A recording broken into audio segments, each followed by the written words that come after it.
Tom, thanks for joining us on the Catholic Film Club. Yeah, it's great to be here and to talk about one of your favorite movies that you've said you've seen 100 times. Yeah, it lives rent-free in my mind, but I did rewatch it over the weekend. It's Jaws.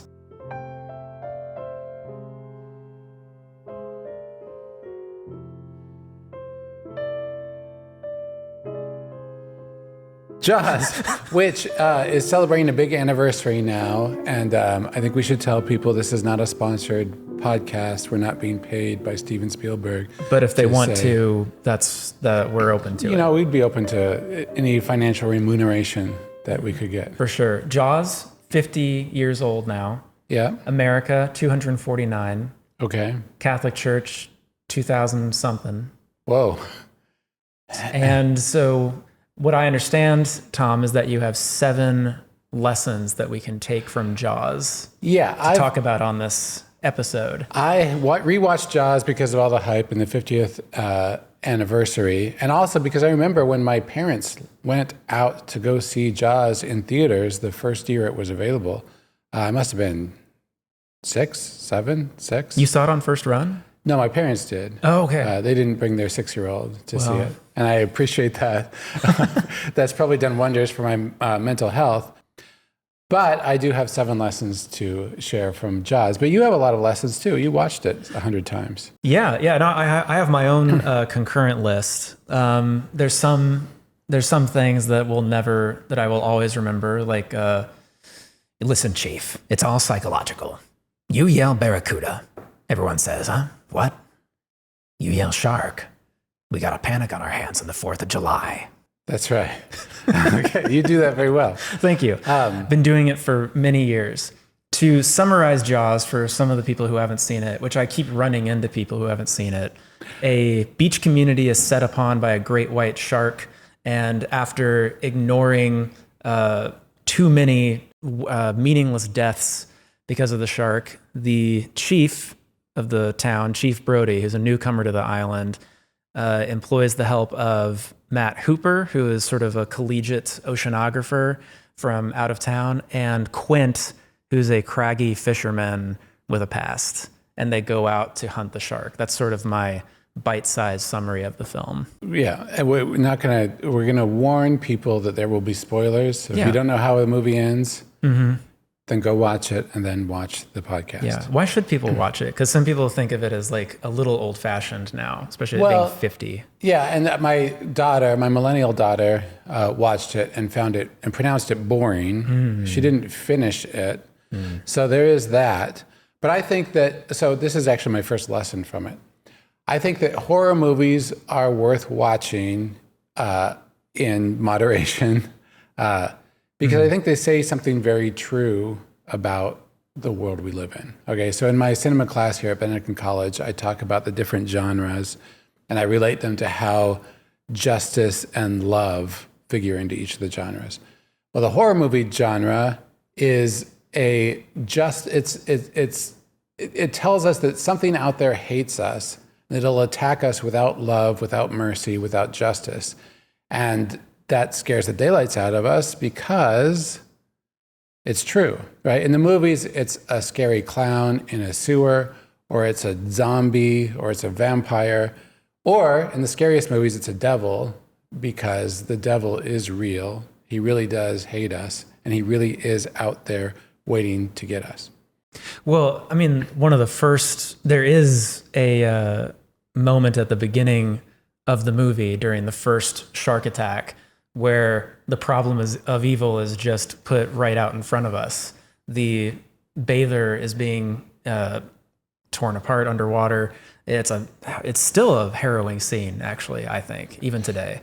And she screams just before she dies, "God, please help me. God, please help." And it's that's one of the things I think that makes it, continues to make it traumatizing, is because it centers that problem of evil right at the front of this, on the surface, sort of Hollywood entertainment popcorn movie. Right. Well, and that's my second lesson, actually, because the horror genre works best when it teases your conscience.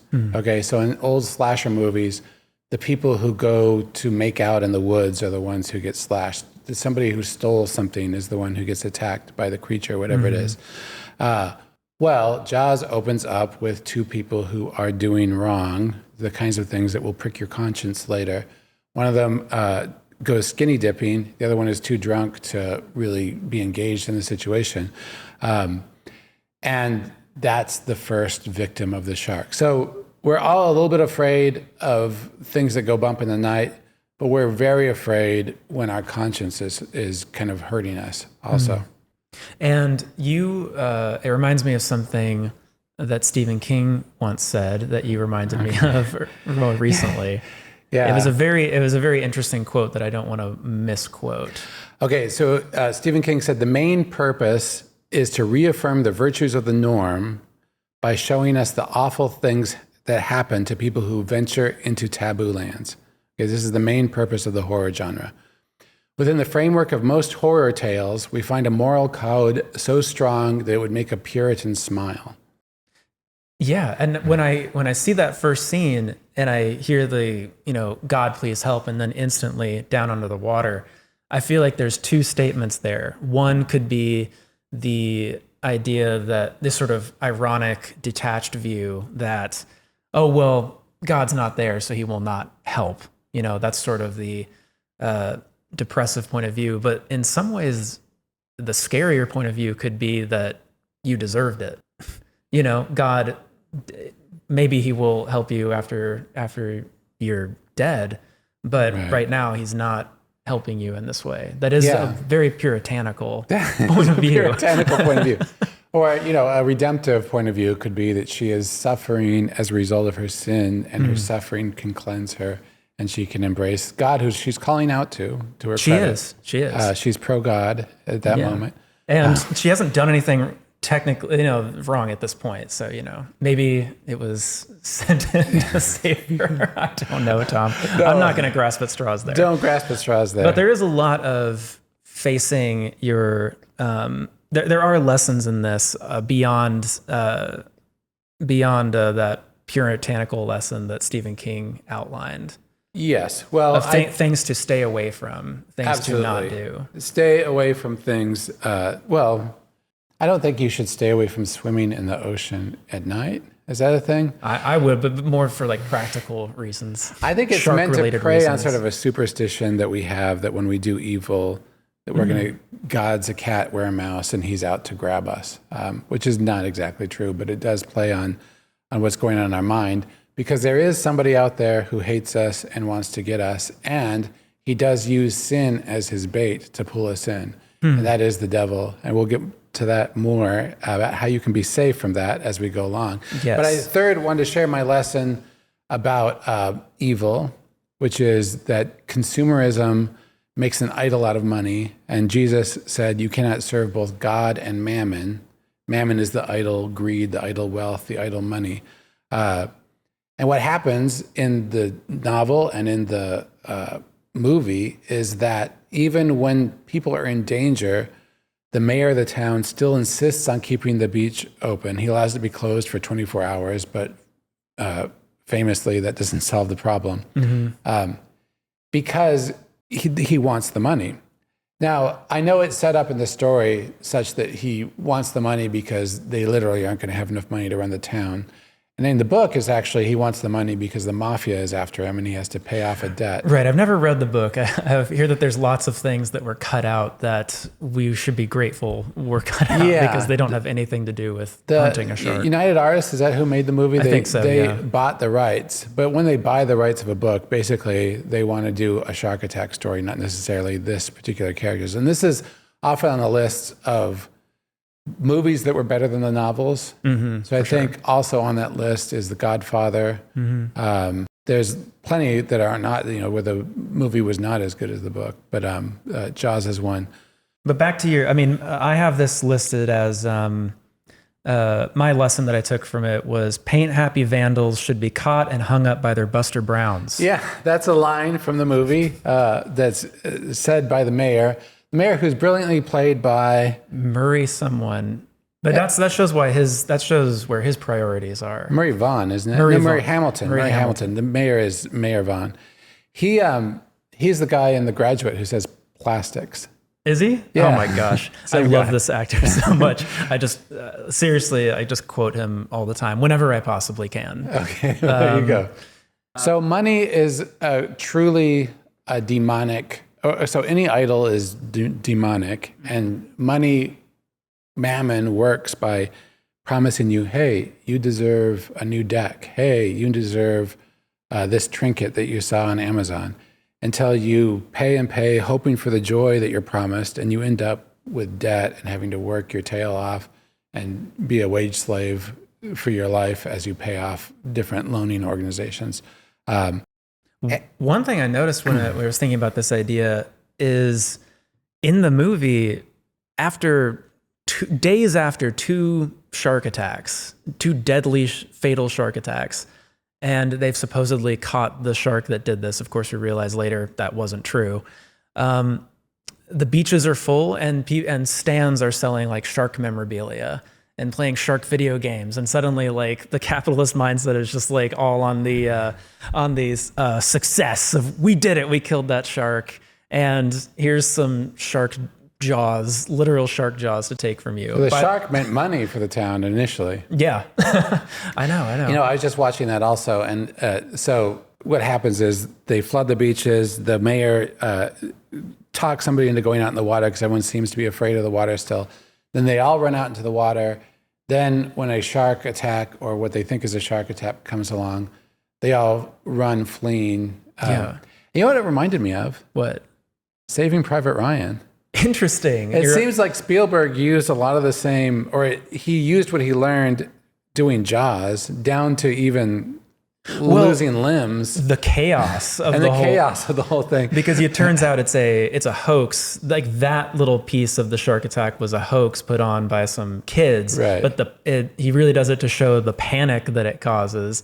And it's really brilliantly shot. It is. People are being trampled, and there's just it's a ordered chaos, which he's so brilliant at putting together. Right. But it just goes to show you that people are willing to sacrifice human lives to mammon, and that's a bad thing. Yeah. And then until it's too late, and the mayor and the chief's sons are put in danger by this shark. It's only really then that the mayor at least realizes, like, my kids were out there too. Yeah, right. Yeah. Can I just say, I love the way he holds a cigarette. It doesn't even seem like it's lit half the time. He just like kind of holds it like a pencil in his hand. I wonder what else he was in. I know he's in Graduate and this. I know. He's just, he should have been in everything, I say, with his little anchors on his suit. It's amazing.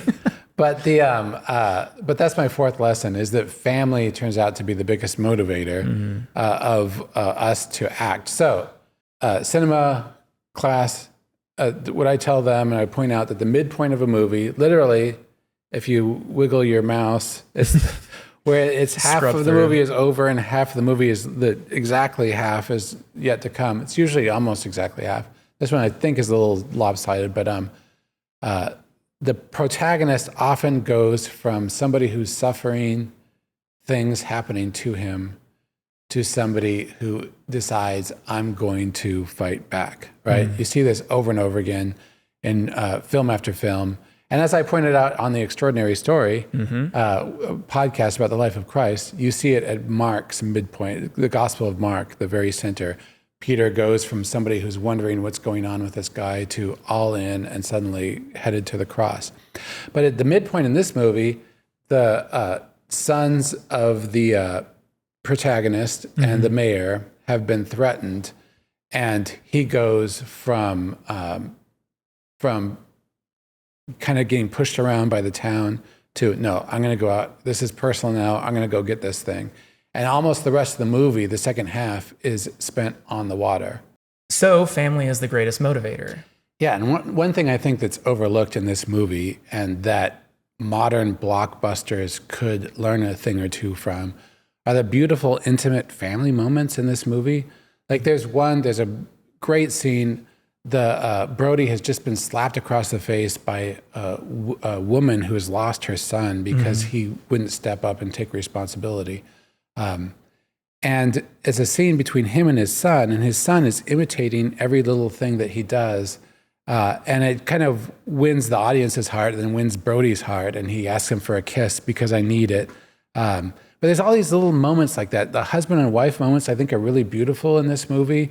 The Ellen, the wife, does a wonderful job, the actress there. Mm-hmm. And then there's even little, Spielberg is great with this kind of thing. These little scenes like where the boys are running over to the pond and the little brother's trying to catch up and he says something little brother-ish, yelling after it. So he's a good observer of human moments like that.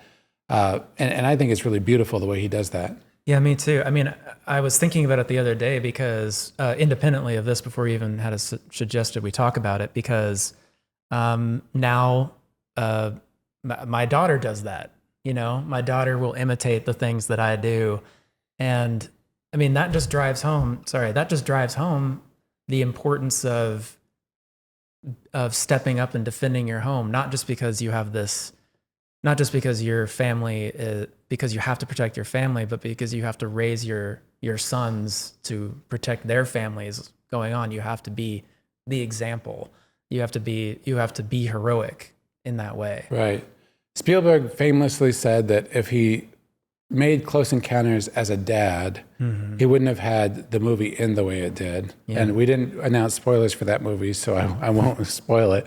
But this one almost feels like it was made by a dad. I know he wasn't a dad yet when he made it, but it's a very well-observed movie about how you should treat your sons. And as Catholics, kingdom virtues are family virtues. So the whole project of Jesus, as you would find out from the extraordinary story, is to come and help us see all of the Father's children as our brothers and sisters. So when that mother who lost her son slaps him across the face and he says, no, she's right, that's true. You should be protecting her son as much as you want to protect your own son, right? And that's the Christian message, and that's really the message of this movie eventually. Well, the thing that really has to be talked about, and I think the thing that centers the movie, the reason even today it works and people should definitely see it and stick it out, even if some of it isn't as like whiz bang as other, if it seems a little antiquated, is the character arc, that character arc of Chief Brody, mm-hmm. who is new to the town, only been there for about a year and escaped from a kind of New York cop existence to come to this small island. Hooper says to him, it doesn't make a lot of sense for a guy who's afraid of the water to live on an island. And he says, one of my favorite lines, well, it's only an island if you look at it from the water. Yeah, which doesn't make any sense. But but that's my fourth lesson, that I wanted to throw in there. So my fourth lesson was the family thing. Mm-hmm. My fifth lesson actually has to do with what you just said. You have to face your fears in order to overcome them. So he's set up as a guy with a fear of water. Mm-hmm. He never goes in the water. He wants to stay away from water, which, I don't know, it seems a little superficial to me. Afraid of the water, but... Well, he cements his fear very clearly, drowning. Yeah. That's what he's afraid of. Not water so much as drowning in it. But there's a Jungian kind of psychological symbolism that's associated with water, a literary symbolism, where what water is it's the subconscious, right?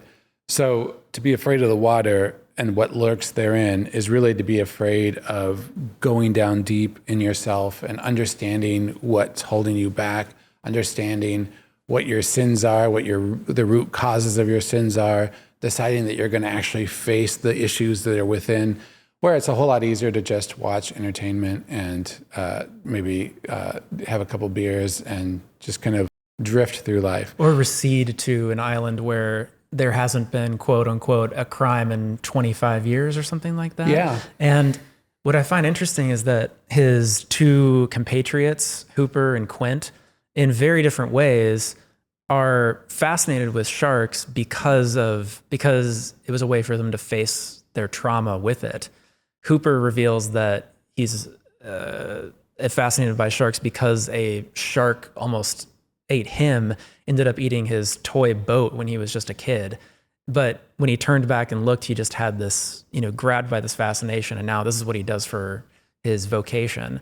And then Quint, the sort of old sea dog, it turns out in one of the most famous scenes that he was part of the USS Indianapolis that went down, and he was in the water, and he and his men, he was only one of a lucky few that survived the shark infested waters. Right. But now you go to his fishing cabin and it's nothing but shark jaws, and it's almost like he's trying to like kill every shark Right. imaginable. So after he that. apparently is, I haven't read the novel, but I read about differences between the two, but he's a character who's introduced. Well, I guess he's in the novel, but he's not really. I've never read the novel. I probably never Yeah. will, you know? No, nor will I. But he's introduced, and he doesn't speak much. He's given this whole backstory and this colorful character. Mm-hmm. He's really made a Captain Ahab character in the movie, where he's obsessed with killing sharks out of revenge, which is interesting. So it's a dramatic trick that works where you have a foil. You know, the indecisive Hamlet is. His foil is somebody who's very decisive and ready to go out. Laertes is ready to go take on whoever's against him. But here you have a 3-person foil. So you have the guy who's angry and led by his heart. That's Quinn. He's out for revenge. You have the intellectual guy who's led by his mind. He's intellectually curious, and that's the Hooper character. And in the middle, you have this guy who kind of has to unite head and heart in order to get the victory. And that's Chief Brody. Yeah, very much so. Chief Brody has to face his fears. He has to face his fear of the water. He has to face whatever fear it was that drove him from New York and drove him to a place surrounded by water when he's afraid of water. I mean, the backstory that suggests itself is that something terrible happened to this guy in New York for him to go to a place surrounded by water when he's afraid of water. One of my favorite moments, it's in the scene where the shark hunt is underway and they're in the boat, and in a moment of sort of camaraderie, they're sharing their scars, and Hooper and Quint are sort of competing, sharing scars, telling stories. Brody looks briefly at a scar on his belly and just doesn't say anything, doesn't share it, and we never find out what it was, but it says everything. I love that moment so much. That's right. Such a brilliant piece of storytelling. So something happened to this guy, and he's not going to talk about it. That's a big deal. He still hasn't gone to the deeps and faced his fears. Which brings us to my 6th lesson. Okay. In real life, there are some fears you should not face alone, okay? Right. So in the Bible, I talk about the Jungian water as subconscious. In the Bible, you know, Genesis, second line in Genesis is, the earth was without form and void, and darkness was over the face of the deep, and the Spirit of God was moving over the face of the waters. Right? Bishop Barron always uses this phrase, he's where I got it, tohu va bohu, which is the original language there that describes this this formless wasteland of water. Shark right? bait, ooh ha ha. Yeah.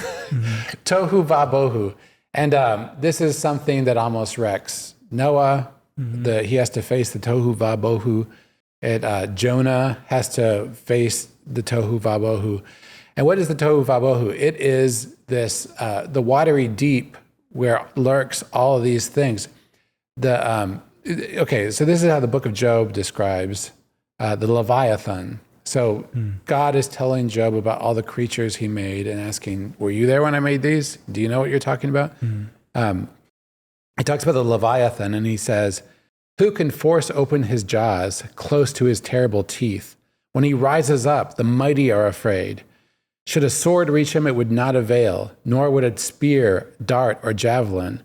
He regards iron as chaff and bronze as rotten wood.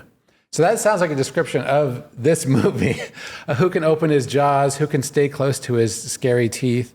And St. Augustine, in commenting on this Leviathan and on Psalm 104, which talks about the ships that go through the seas and go past the mighty creatures, he says the ship is the church who goes among the waves of the world, among the beasts, both small and great. Christ on the wood of his cross is the pilot.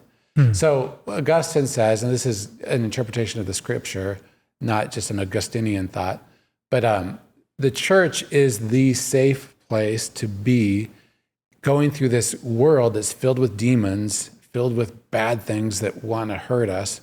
The safe place to be is on the bark of Peter, on the church, and that's where you'll be safe from this mighty Leviathan.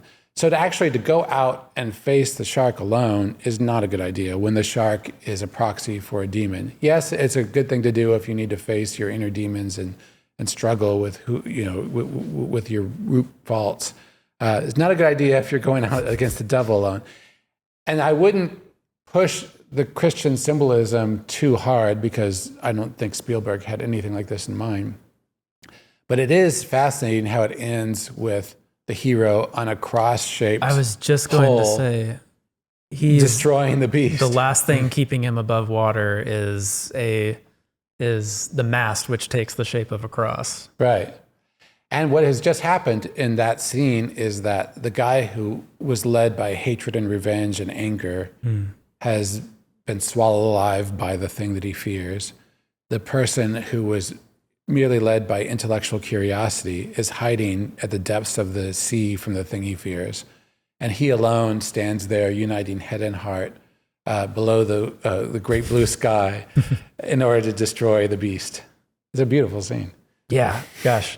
I think it's good to highlight here too that one of the things that makes this such a cultural touchstone is that Spielberg himself went through the gauntlet to make this. This was the creation of the Spielberg that we know. He'd made a couple of movies before this, but this was the one that took almost 2 years to filming for 2 years, because it's, we're making biblical allusions here, but it is an elemental story.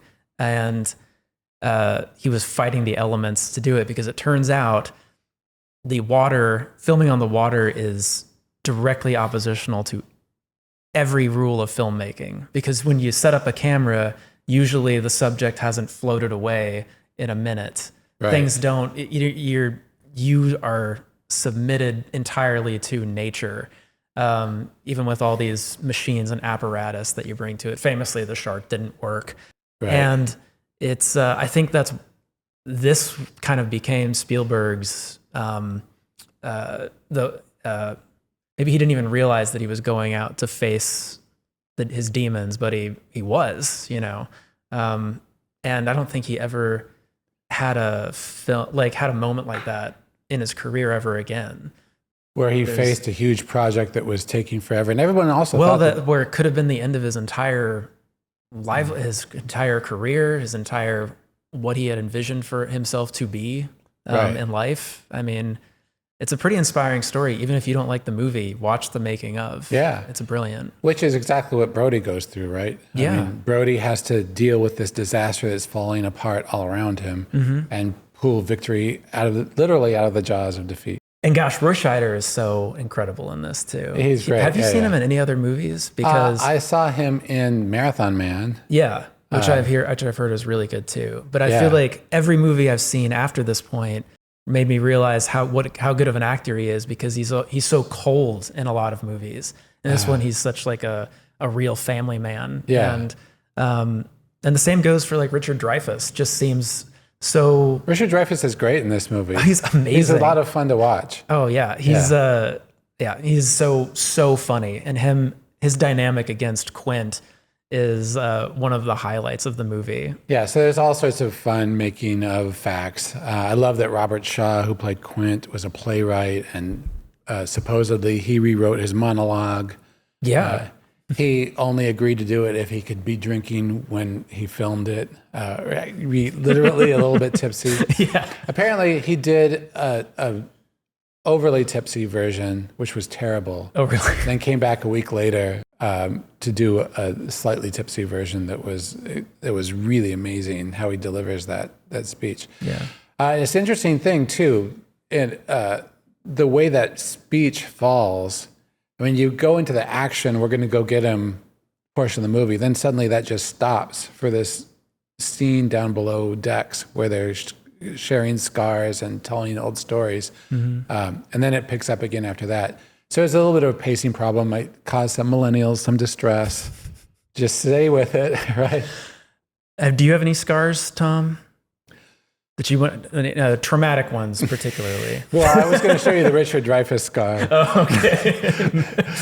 I have some scars, but I've got city hands. I've got city hands, Mr. Hoops. Well, I've been counting money my whole life. We were painting last week, and I did really? Scratch my I scratched my hand, so I now have working real work hands. My 2-year-old bumped her head against my lip and busted my lip a little bit. Yeah, so if I look a little worse for the wear, that's so we've been through it too. We've been through our own struggle with our own demons. Speaking of though, I mean to the final point, your final lesson, Tom, from Jaws. Yeah, home is something that you have to fight for. That's my 7th lesson. Even if it fights against you and busts your lip while pretending to be a dog. That's what happened. Yeah. Okay, that really is causing you a lot of distress, isn't it, Michael? Look, I had to change my shirt because it had blood on it. But it's okay. You should talk to somebody about that. Okay. Okay. So that's why I'm here. I'm talking to you. The movie is set up. He wakes up at the beginning of the movie, and he is in his beach house, which is suddenly being hit by sunlight. And his wife, he says, since when did the sun come through this window? And she said, this is our first summer here. We only moved here in fall. So he literally got a house that he's not even familiar with yet enough to know what sun comes through what window at what time. It's also a house that's alarmingly close to the water, but I guess you have to do certain things to make the movie work in Hollywood. But anyway, there's that. There's also, he's terribly afraid of the playground equipment. He's immediately telling the kids to stay off the playground equipment in his house. Yeah. His house is a place of fear. He picks up the wrong phone when it rings. He's not a settled man. He's not at home with his universe.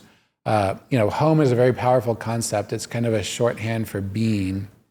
And when you're not settled with a home, you are not settled in yourself, and this is kind of where he's at for the first half of the movie.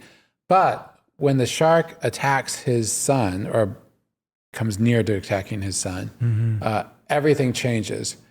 And there's this tiny little scene where his youngest son is in his wife's arms, and he asks her to take the child home.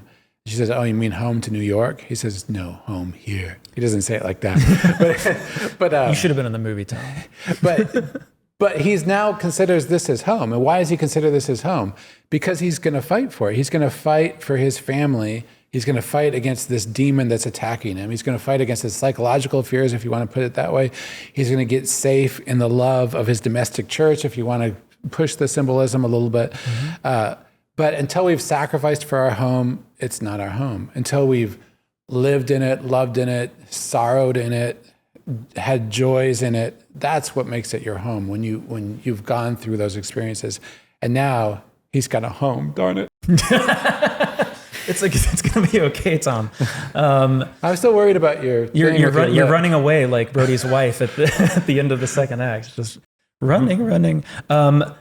It's funny because the one of the first problems put to the Brodies is, when are we going to become an islander? Never. You weren't born here. You're not an islander. I feel like at the end of this movie, he's earned islandership. There you go. We can tell the people of Amity, which is a made-up town. Yes.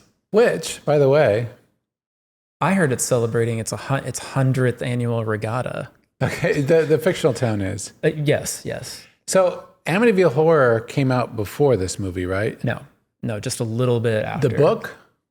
Maybe. The book was a huge success. I remember seeing the book in my house, but I guess this movie came out when I was 6. Yeah. So, well, Amity, of course, means friendship.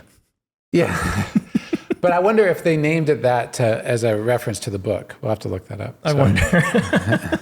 Well, this is one of the reasons I love this movie, because it, you've uncovered a lot of just even small story details that I hadn't even thought of before. Just the symbolism of the light. This is the first time the lights come into his room. It's like, this is your call. This is your time to do it. Really how, I saw it as a teenager, of course, and now I'm husband and a father, and I have a home that I have to sometimes fight against in order to make it in order to make it my own. I know you were just having that same problem. You have the scars to prove it. That's right. So it's I think you can still see it.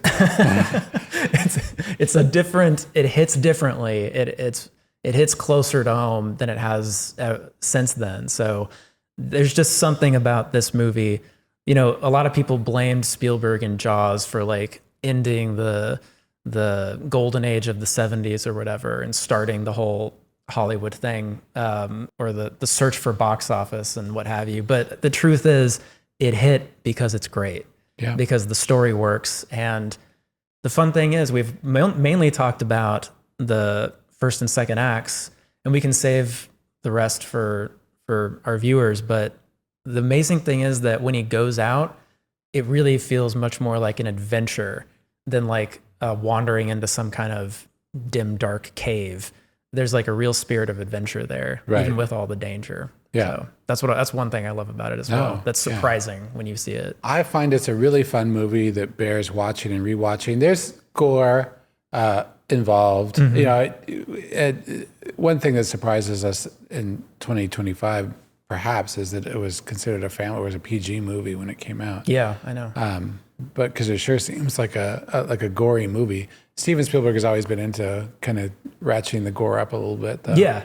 I mean, my last lesson is that don't assume that it's not scary just because it was made from 75, because I showed it to my wife and it scared the crap out of me. There's this one moment that I won't spoil where Richard Dreyfuss goes under a boat that scared me. And I won't spoil it either. Scared the daylights out of her. They added that in post-production, I think for a couple of reasons. I think Spielberg realized something more needed to happen in that first half of the movie to kind of keep your adrenaline up. And it sure gets your adrenaline up, doesn't it? Yeah. Well, Tom, you brought some amazing lessons to bear. I think I brought some amazing ones too. They've been amazing, Michael. Some I didn't get to were wine can be drunk from any receptacle. It doesn't have to be a wine glass. The more you have, the more you have, the better. You know. So it's not that it's a competition, but right. Yeah. And there you go. Thanks for joining us. You're welcome. This podcast is brought to you by the Center for Catholic Media at Benedictine College in Atchison, Kansas. It is produced and hosted by Michael Coy and Grant Stoner. Executive producer, Jared Zimmerer. Edited by John Byer and Oasis Studio 7. To see episodes in advance and gain access to a mountain of amazing content, subscribe to media.benedictine.edu. Until next time, have a blessed week.